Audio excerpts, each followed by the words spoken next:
Hey everyone, and welcome to the next edition of the Snapchat. I'm joined today by none other than Cozy Snap. Cozy, you picked the right time to get on a boat and ship yourself away from Marvel Snap during what was one of the buggiest and worst launches in Snap's new card history. Not only because, let's just say, US Agent did not necessarily take the meta by storm, but literally you couldn't even get him if you tried, if you really wanted him.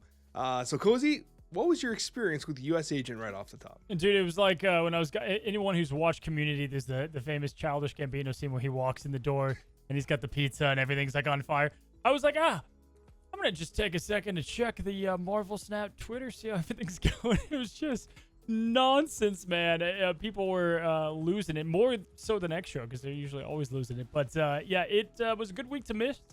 My video today or yesterday. I put, I think I did his recap in less than 3 seconds. I said 1 star, 1 star, 1 star, and then the adjustment category was he's going to get adjusted probably. So, yeah, man, I picked a good week to miss, man. How was testing him live? How was that? Well, it was a lot of fun because I had to keep using like spotlight keys to get him, and then I got him, and I was like, okay, I did it. I got the card I really don't even want, but I got him. And then I started playing him.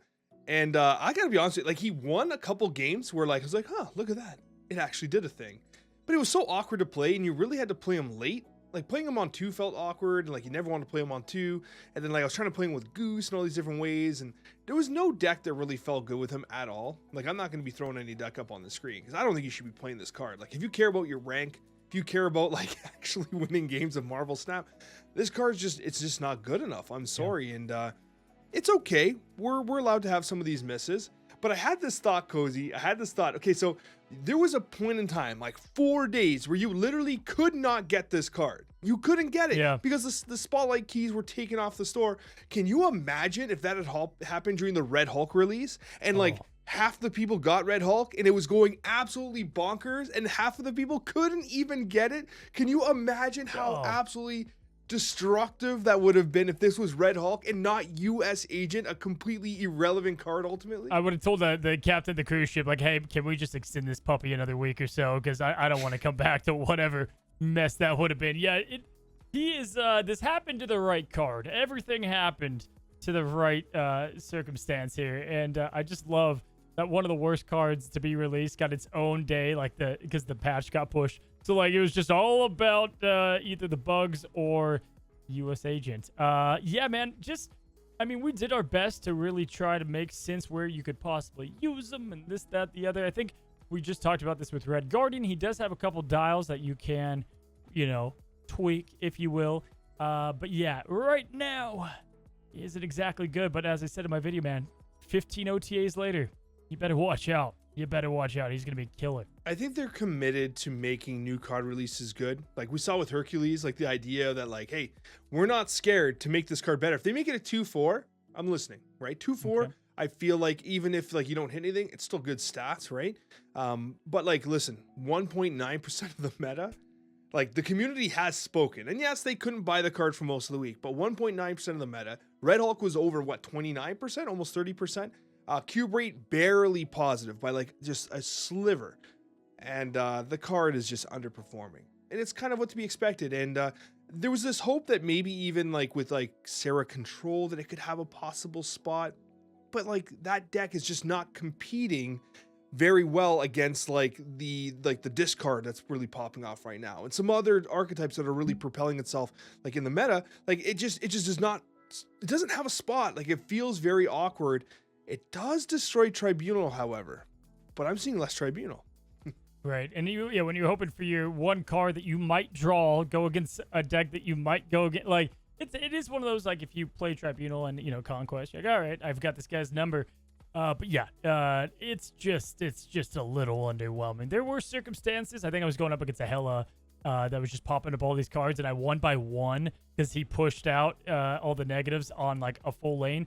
But it was very few and far between. But yeah, I feel good about missing this week. I can't remember. I mean, Martyr was obviously trash, but we haven't had a lot of weeks where it was just like, we will forget about him for a while. Havoc, it was like that I think Havoc is underplayed, but Havoc was like that for a long time, and Martyr as well. So yeah, not great.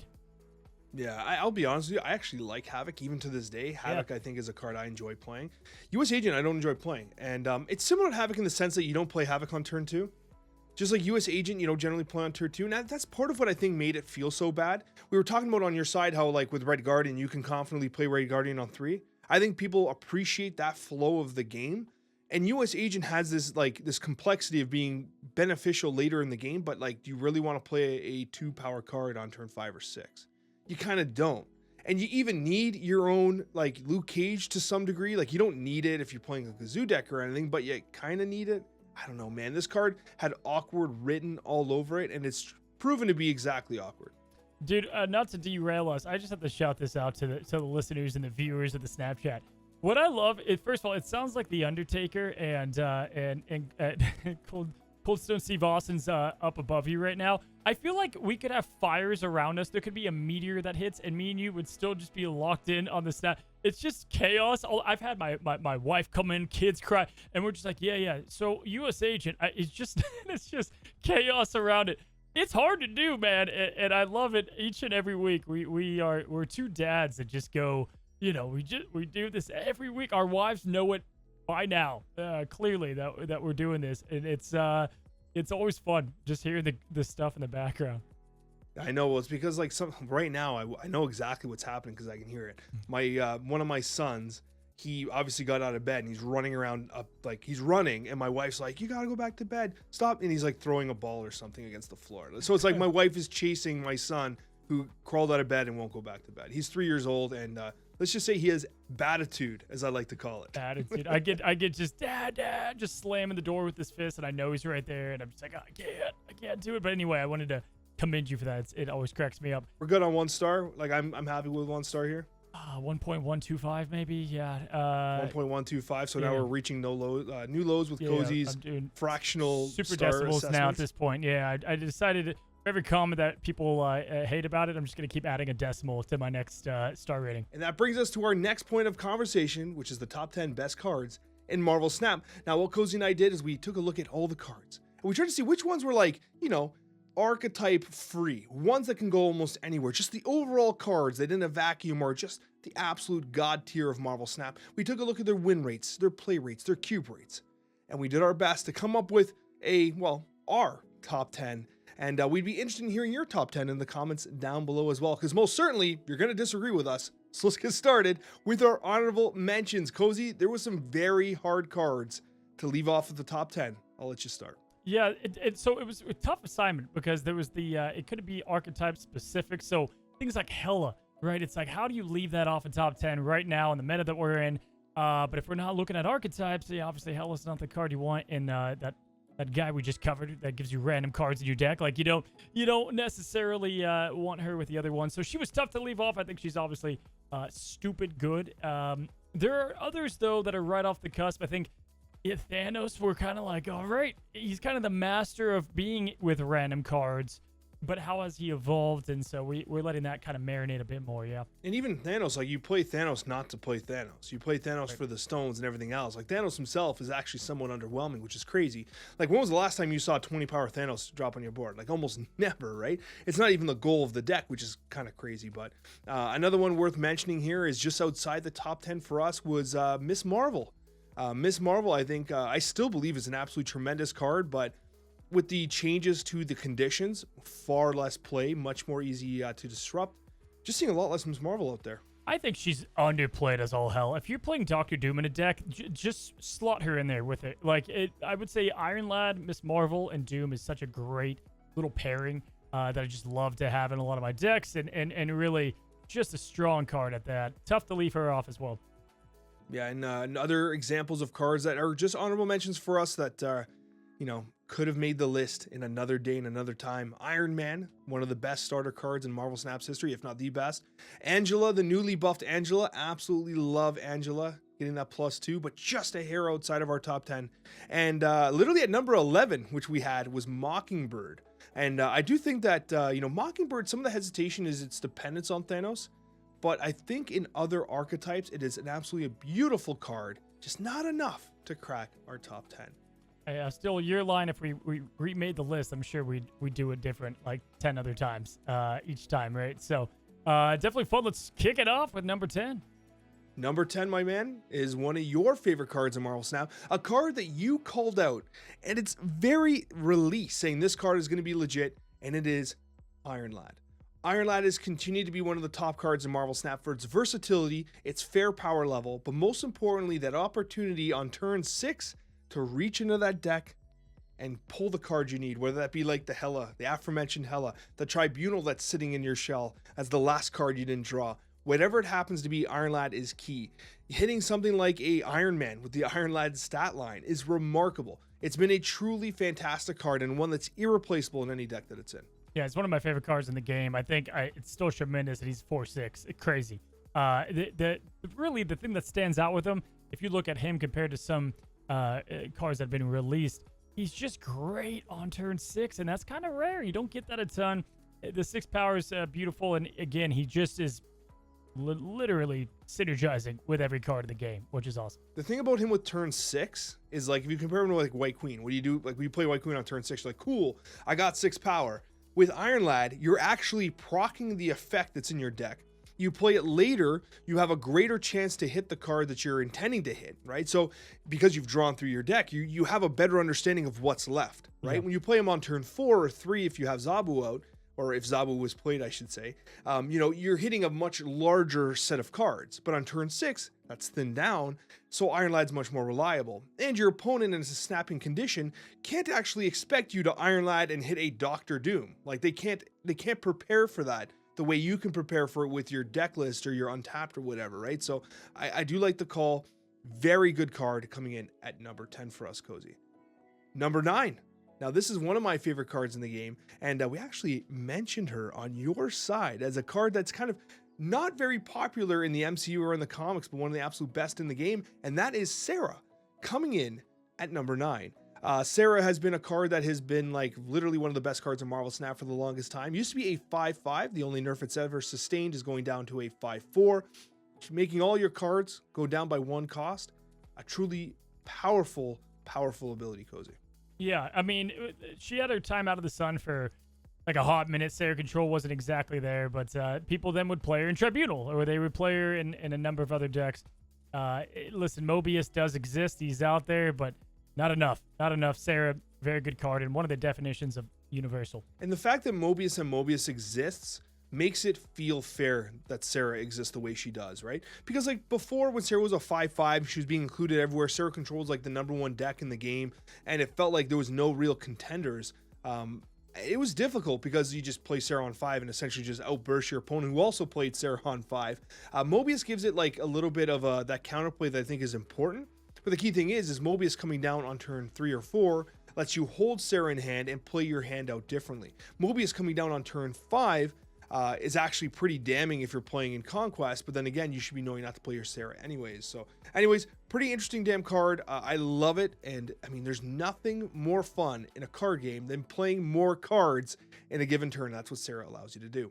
Going in at number 8, Cozy, this is one of your favorite cards as well, and another one that you said, like, actually, it's funny, when it first came out, everyone was like, this looks like it's going to be a fun card. We're not sure how powerful it's going to be. We said it.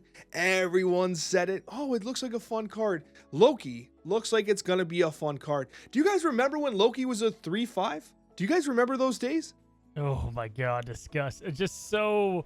I try to erase them alongside the Eliath release and Mobius.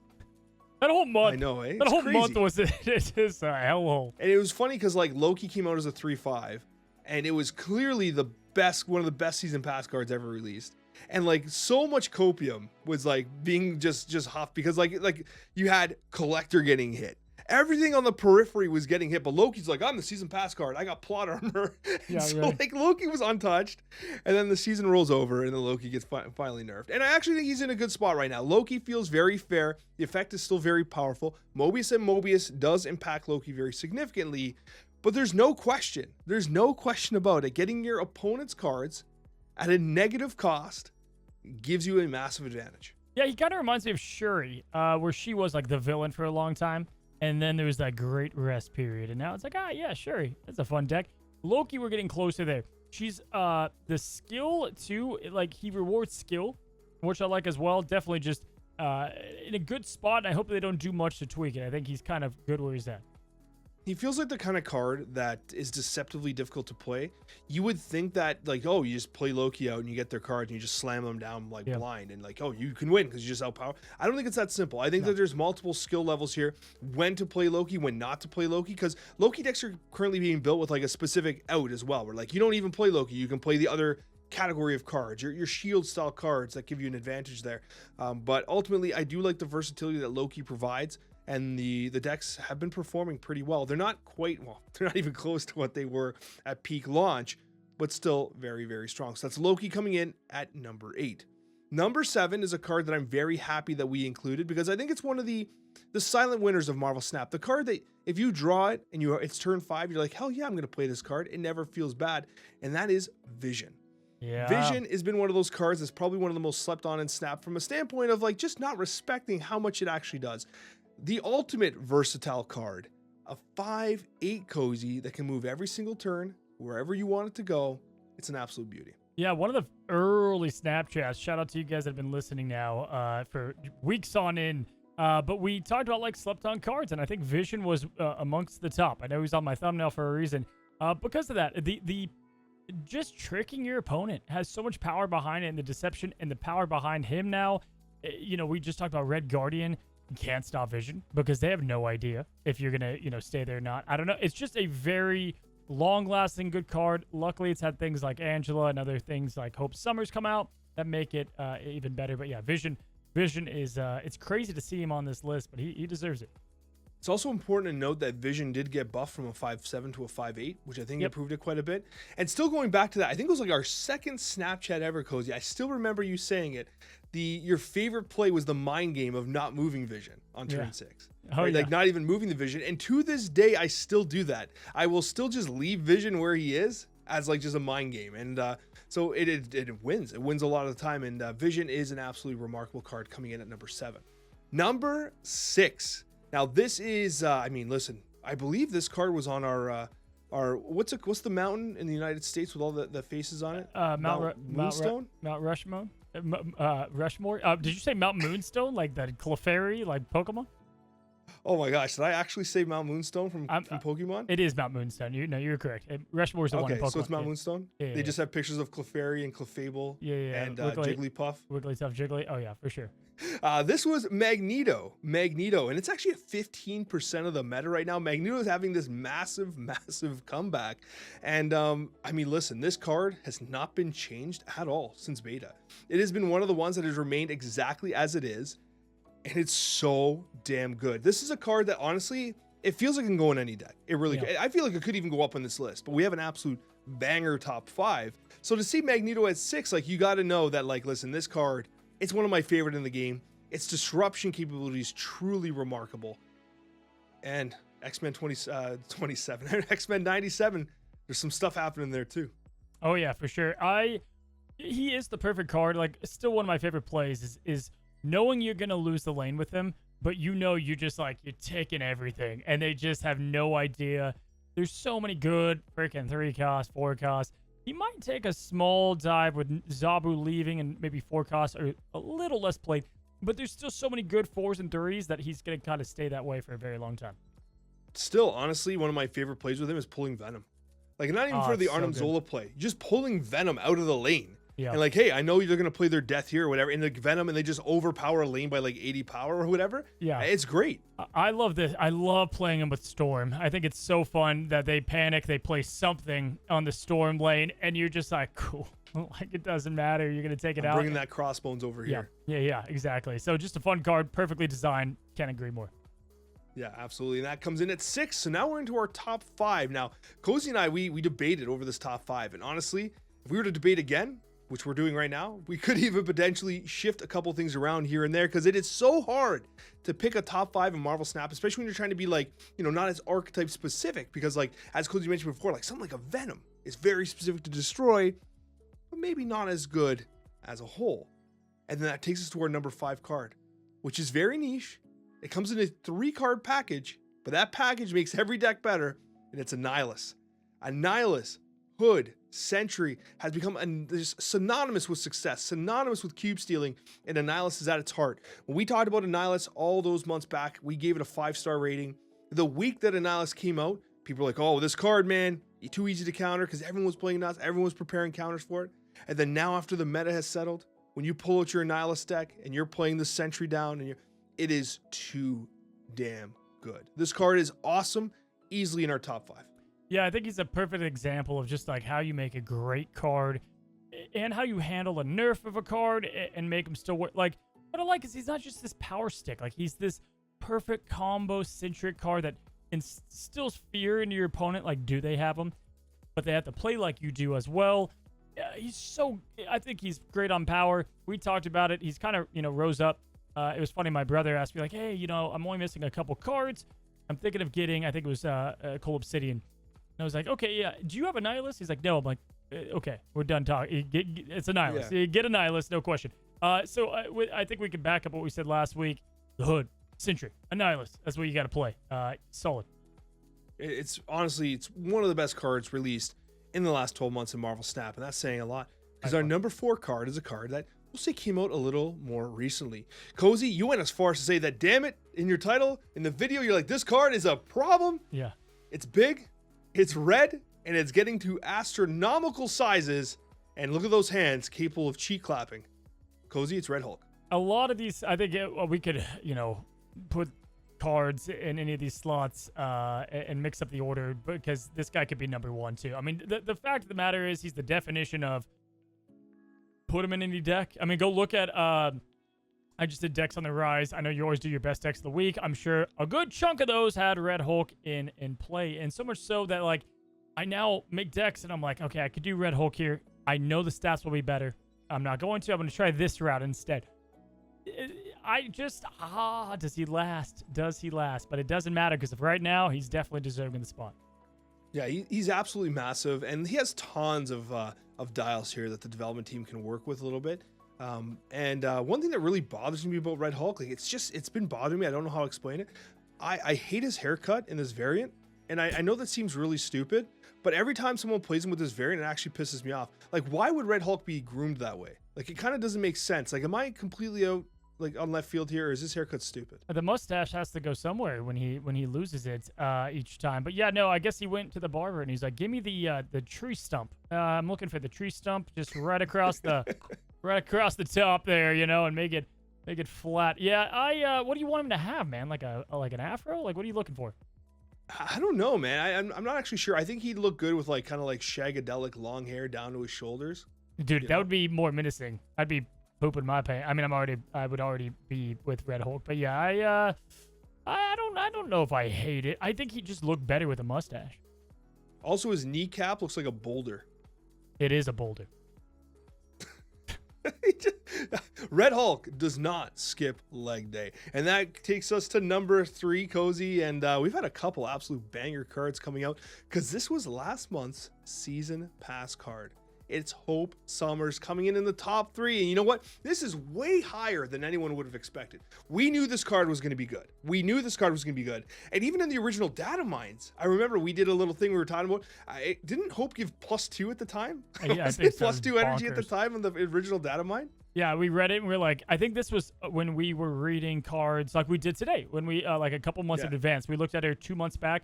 And I remember reading her and we were like, oh, that's not going to happen. Yeah, there's no way on that one. Like, we know that's... And so I think Glenn and the team just wanted, like, a fun time testing or something in the office for a little bit. But Hope Summers, what really identified her as being crazy is when I was doing Corvus Glaive the month prior. And I was like, man, in discard, Corvus is awesome because he's already doing what you want to do. We've talked about this before, but Hope Summers is always doing what you want to do. Like, you're fine playing into her lane. She's just magnificent at what she does. I mean, there's another card that gives +1 energy each round, max energy, that we talked about today, and it gives 12 random effing cards to your deck. Like, there's just not a lot you have to do here. And what's crazy is she could go to 3/3 and she's still fine. Yeah, well, think about what like Electro is. Electro's downside is basically the Sandman effect for yourself for 1 extra energy. Yeah. Hope Summers just comes on the board, and you could like play multiple cards into Hope, right? Like it is so damn good. I wouldn't be surprised if it gets brought down slightly. It is running currently at 30% of the meta, which is a lot. That's a lot. 1 in 3 games essentially. I mean, 1 in 3 games is 33.33. Repeating, of course. That's 32 more percentage than our boy US agent. So yeah, being played a bit, Exactly. being played a bit more. Yeah, crazy good card. What's that number 2? Number 2, I mean, Cozy, this is one of those cards that I feel like I can talk about nonstop. It's had a million now different kind of spotlight variants come out, and each one of them as cute as the last. And it's Jeff the Baby Landshark.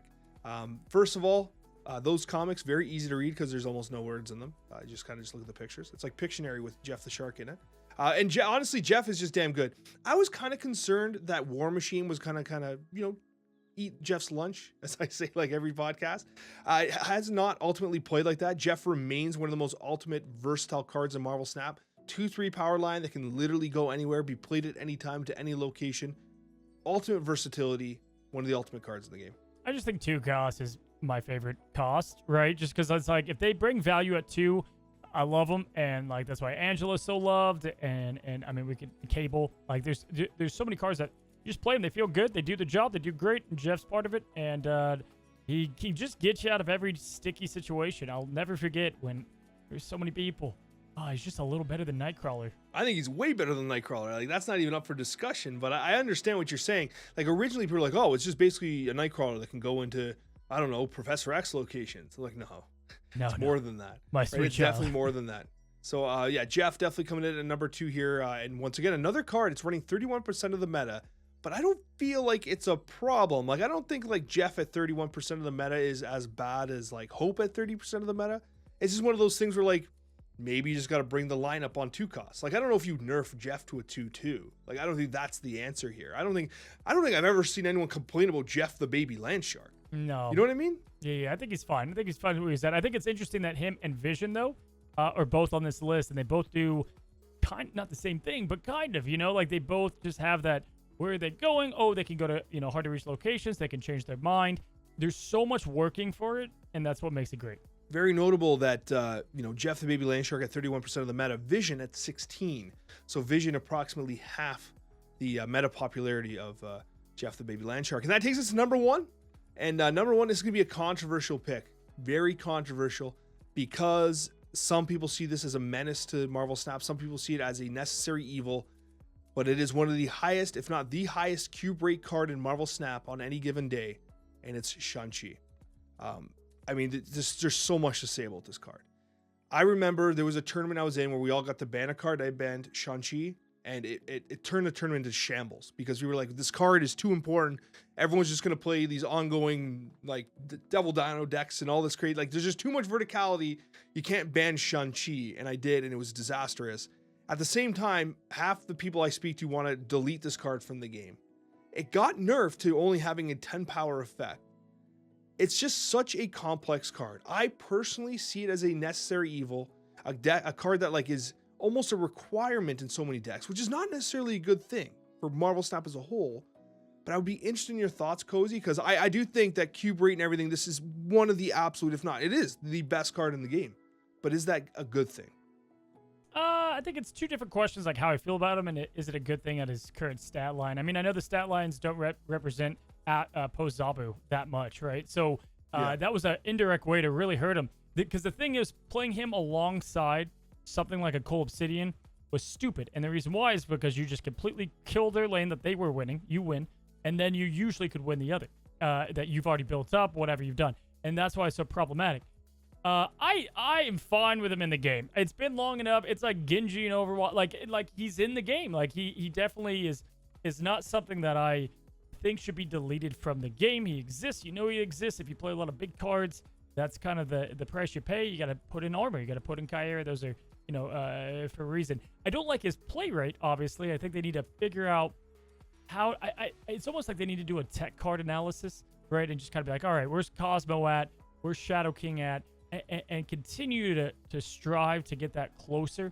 because right, like we like Red Guardian because he feels like he can answer more, but I just don't love that he is just like far and away the best tech card.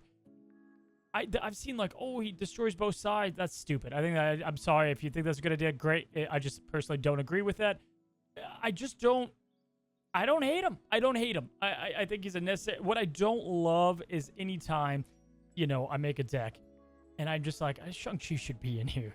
Or like I make a deck and then the video comes out and my same deck's there, but Shang-Chi's in there and it's a better deck. Of course it is. Like, yeah, of course the win rate's going to go up on that deck. But yeah, I don't know. I just kind of, at this point, it's been 2 years. I've settled with it. I want to see how Zabu affects it, though. Yeah, so our current stats, like as of recording, have a very limited data set with the Zabu change, right? So we'll have to see how that impacts the card going forward. Even without Zabu, though, like there are, like you just win lanes on turn 6 with Shang-Chi. It's just like, it just does that, right? But you are correct that the Zabu change is a significant change here. What I will say as well, though, is it's running a 36% meta share as of recording. And I'm hoping that comes down. It has to come down with the Zabu change. And I think it needs to. But at the same time, what you said was correct. As people that, like you and I, we make tons of decks and, we do our best to make the best competitive decks as possible. And it feels like oftentimes Shang-Chi feels like a requirement where you're giving up some deck synergy or some fun to play this tech card that you know is better. A good example was my new Groove deck. I was playing Nightcrawler in it and it was doing very well. And the win rate actually went slightly down with Shang-Chi in that deck, but the cube rate went up. So ultimately, Shang-Chi taking out Nightcrawler, adding it to like a move style deck, just made the deck better and made you rank faster. And just because you have that ability to punch something out, there's no Zabu in that deck. It's still just a 4/3 that punches out the biggest card in there on the board for them. And so ultimately, like, I think that this card is absolutely remarkably powerful, frustrating, but I still think that you approach every game of Marvel Snap assuming your opponent is capable of playing Shang-Chi, because they most certainly are. And Cozy, that takes us to the Snapchat mailbag. If you have any questions you'd like to ask Cozy and I, whether they're about Marvel Snap or just life in general, we actually really like the life in general questions too. Hit us with them down below. We'll get to as many as we can every single week. That being said, we're getting started with question number 1 from Gunzerker. And it reads, it seems like we have more counter cards to counter certain effects. Do you think we will see a card that where you keep your opponent from gaining more energy? If so, what kind of drawback or ramifications would this card need to have to not be overpowered? I think we might see one that doesn't stop that. I don't know if it's gonna stop that ability from happening, but kind of like Red Hulk. Red Hulk gets power by them not doing the energy. So if they have plus energy, maybe you get something from that. And what's cool is there's a lot of locations like Superflow and Black Hat. Like there's a ton in there that could also help the card out. Don't know how they would stat it. I just don't know if they'll like Mobius that effect though. Yeah, my original impression of this question was like, I can see why you'd want that effect in the game, but at the same time, like, I don't think that's that strong. Like, it is, but like you kind of do that with Red Hulk, as you mentioned. Like, you punish them with Red Hulk by having them float that energy. But this is, I think, what they're referring to is something like an Electro. Electro giving them that ramp effect. How do you punish that ramp effect? And because of that new card that we just read today, that tells me they won't do it, because there's no way they put that in the game and then someone could just kill your. Then what do you have at that point? It's like you're super dead, right? Yeah, you're completely screwed, and you can't even play that card, right? So, good point. I think it's an interesting idea, but I'm not sure what the implementation was. I would be sorry. And the idea of having a ramification or drawback on that card, I don't even know if that effect's good enough to even warrant a drawback. Right. It's probably just a decent statted card with that effect. But hey, maybe one day. I know that'd probably be a 1 or 2 star card for me. Maybe, unless we get some significant changes. Maybe a Shiram, which I think we've said that name 12 different times this episode. We'll have something else to say about that. And that takes us to the next question, which is coming from JME, and it reads, what is the most consistent deck you use to climb the ladder? Also, what's the most consistent deck you use for Conquest? Ooh, that's always fun. I mean, Alex can answer the same, as we test out so many different things. I feel like, Patriot is my go-to. I love the way the deck works. I love trying to find like the new Patriot deck that's working a bit smoother. Cards where I can play tech cards to gain massive cubes, like Super Giant. Like what we were talking about with Red Guardian today, Shadow King. So that I still play Sarah Control too. I enjoy that. I think Sarah Control is is probably my go-to as far as that. Anytime I can play Cable, so I like Loki. Those would be my answers. Sarah Control, one of the few decks now that can confidently play Shang-Chi on turn 6 for 3 cost. Yeah, right. What I will also say is that like Sarah Control definitely comes out during the Conquest week as well on Infinity Conquest. For me, what I've been using to climb ladder, similar to what Cozy said, like the first couple days, it's Baron Zemo. The next day, it's Red Hulk. It's the stuff we're testing with. But when I'm just like laying in bed, crying myself to sleep, and I'm just playing Marvel Snap, I'm honestly playing Silver Surfer. I've been playing just like the Nakia Okoye Sebastian Shaw Surfer with Skillmonger and Nova in it. I just love it. I can't stop playing that deck. Like that's like my feel good comfort deck, and I just keep playing that. I don't care if the win rate's not as good as it used to be. I just want to play that, and I like it because I have Rogue in there, and I'm swooping, stealing cards. I just like the deck. There's just a comfort in playing a deck you just love so much, and I'm still waiting for a God Split on Silver Surfer. I have not yet hit one, so that is part of my incentive to keep pumping boosters into that deck. And that takes us to our next question coming from Dave Castle. And I included this because I think it's just so funny that this conversation still exists. You guys need to bring deck matchmaking to the table. So the debate whether or not deck matchmaking still exists still rages. Dude, that and location batching will always be, and there'll always be. I mean, listen, there are the Illuminati. You got people that are always thinking there's something going on here. That the birds are cameras or whatever in the sky by the government. Yeah, so it isn't a thing. I get it. I understand it. It's not, though. A while ago, I brought it up to someone who was like a second dinner employee, and they kind of laughed and they said, like, why? Like, why would we do that? Like, first of all, it'd be like a lot of work and actually difficult.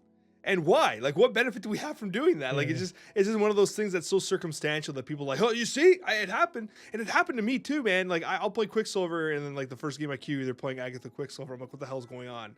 And it's pure coincidence, but like we just fixate so much on it. And the location batching, man, there are times where like I don't has know. to exist. I have a toe in that one. I'm like the amount of conquest where it's like a location I haven't seen in forever, dude, and it's on like 4 matches in a row, and it's really evident in like Infinity Conquest because there's a lot of like retreats and things. Listen, I might be a toe in that one still, and I don't think it's on purpose. I think it might just be a little spaghetti code, but I don't know. And that brings us to our next question, which is from David, and it reads, I've got an idea for a new game mode and would love to hear what you think, called the Danger Room, which is literally just a practice mode where you finally get to play with cards you don't own, reverse turns, and play against specific archetypes, all against bots. I've been playing this game since season 1, and it's wild because I still don't have Galactus. Yeah, practice mode you can put right up there with the the matchmaking question. Like, people have wanted practice mode for a while. I think Conquest inadvertently turned into that. I think we definitely need a mode that doesn't do anything that you can play cards that you don't have. I think there's no question. I'm fine with it. I definitely think we should have that in a lot of cases, because it can help you like experiment with things, and people that don't watch YouTube, or watch content, like they can just see if they like the card. They need to introduce that in some way. I just don't know how high it is on the priority. I mean, I'm just waiting for some of the stuff on the roadmap still, so I don't know where that'll fall. I would be surprised if you're ever able to play with cards you don't have in your collection. Like, I would be really surprised with that because I think that's a core component of the monetization system. Yeah. And like, I don't ever see that. And I feel like the Proving Grounds is essentially your bot mode, so to speak, right? I mean, sometimes you get to play on ladder and it's bot mode. But actually, this season, the bots have been like these crazy cheating bots, man. I don't know if you know that. Oh, I did. I've lost like multiple AQ games against bots. I'm like, what the hell kind of math was this? Like, they got, like, I'm talking like Jubilee God plays, which made no sense to beat me by 1 point. Like, it's crazy how these bots have been playing. That's a whole other conversation. But I am concerned with the idea of like playing with cards you don't have. I don't know if that ever happens. And I think that the Proving Grounds is being treated as the practice mode. But I do absolutely understand what you're saying. And I think that's great. And you see a lot of games do that. One thing I will mention, though, is if you want to play cards you don't own, you play Loki. Yeah. Loki is a good way to do that exact thing. And we come back to it. I think I bring this up almost every single week. I still think that, like, instead of these 4U bundles, Loki bundle for new players. Anyways, like, you play these cards that you're interested in. Like, oh, I got their Red Hulk, and look how chunky he is. Yep. I want to get that Red Hulk now. It's a card I can confirm I enjoy. So I think, like, a better answer to this, which is probably more likely, is make low-key accessible to newer players. Now, it takes us to our last question of the week, and it comes from Jermatthew, which I think I said the name right, and it reads, as time has gone on, do you think Cerebro is due for a rework? It seems like every month or two, there's a new location that makes it more difficult to play. Ooh, yeah. Gone are the days, I feel like, a Cerebro being like super crazy, you know, like, oh, like in the meta. How do you handle that though? How do you handle that? Do you give it another plus to the cards out there? Like, because it all comes down, like we talked about, Snap comes down to risk versus reward. And right now, for more so, the risk as Cerebro is too high, too damn high. Yeah, no, definitely. I think it's like, it's okay to have like a truly fun archetype in Snap. I had a thought about this when I picked this question out of the pile, and I was thinking to myself, do you imagine? This might be so broken. It might be so broken. But can you imagine if Cerebro had the Ebony Blade effect, where anything under the effect of Cerebro could not have its power reduced and it couldn't be destroyed? I mean, sign me up. It's bold. We'll see. It's bold, but tell me that's not crazy. Like, that's probably good, because that's the reason why you want like Luke Cage, and you force Luke Cage in all these decks. Make it so that it has that Ebony Blade effect. Just make it part of Cerebro. That they can't be reduced. Yeah. Hey, done. Glenn, ship it. Ship it. And what's the worst that happens? Cerebro gets broken for 2 weeks. Who's gonna cry about that? Actually, I should take that back. Everyone's gonna cry about it. Yeah, right. There's a whole website called Twitter that's designed to complain about that. Did I just bait the entirety of Marvel Snap Twitter? Yeah, I'm in in trouble. Here they come. Anyways, guys, thank you so much for watching and listening to this week's episode of the Snapchat. As always, we appreciate you guys. Leave us a review, a comment, a like, whatever it is that you would like to do to help support our content. Most importantly, we'll see you on that next Snapchat episode. Subscribe to Alex.